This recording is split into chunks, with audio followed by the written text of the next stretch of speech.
Bonjour à toutes et à tous. Les feux se multiplient dans la région et partout en France. Dans le Jura, une grange a totalement brûlé hier au Deschaux, proche de Dole. Autre feu ici dans le Doubs, au nord de Besançon. Un incendie s'est déclaré ce week-end dans la forêt de Chéhu.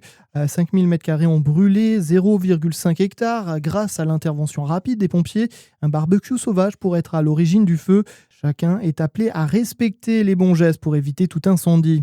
Les feux hors normes en Gironde, eux, se poursuivent. L'incendie est resté globalement stable au cours de la nuit, selon le dernier point de la préfecture. 42 000 hectares ont été ravagés par les flammes. 220 000 personnes restent évacuées dans une vingtaine de communes. On compte aussi plus de 80 pompiers blessés. Le ministre de l'Intérieur, lui, balaie les critiques sur les moyens de lutte contre les incendies.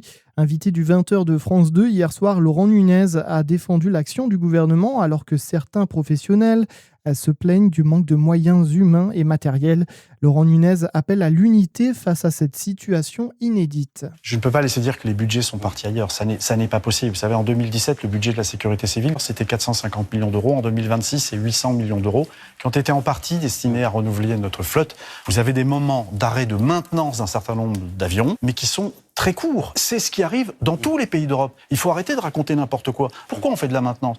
Pour sécuriser évidemment nos pilotes. Et donc je crois que l'heure n'est vraiment pas à ce genre de polémique.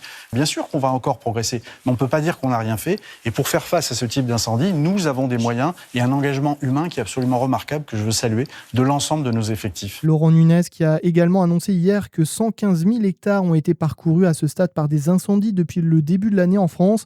7 départements du bord de la Méditerranée restent en alerte orange sur la carte de la météo des forêts en ce début de semaine. Donald Trump laisse de la place pour des pourparlers avec l'Iran. Déclaration de son ambassadeur à l'ONU alors qu'aucun bombardement américain n'a été signalé dans la région depuis vendredi dernier. À conséquence, les cours du pétrole reculent. En Côte d'Or, le torque de Vix toujours introuvable. L'enquête se poursuit après le cambriolage survenu vendredi au musée de Châtillon-sur-Seine. 2 suspects sont activement recherchés. Ils auraient volé la célèbre parure de la Dame de Vix, collier en or d'une valeur inestimable datant du Moyen-Âge. Le musée reste fermé au public jusqu'à la fin de l'enquête. Les sports pour finir, Kylian Mbappé remercie les Français après la Coupe du Monde. Dans une lettre publiée dans plusieurs journaux, le capitaine de l'équipe de France salue le travail et l'état d'esprit de ses partenaires, malgré une élimination en demi-finale. Il a également une pensée pour les supporters ou encore pour le sélectionneur Didier Deschamps. Et puis en basket, un joueur du Bézac a sélectionné en équipe de France.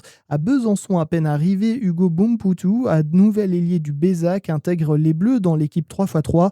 Il participera aux Jeux méditerranéens qui se dérouleront du 28 août au 2 septembre prochain en Italie. Voilà, à suivre votre météo sur Fréquence Plus.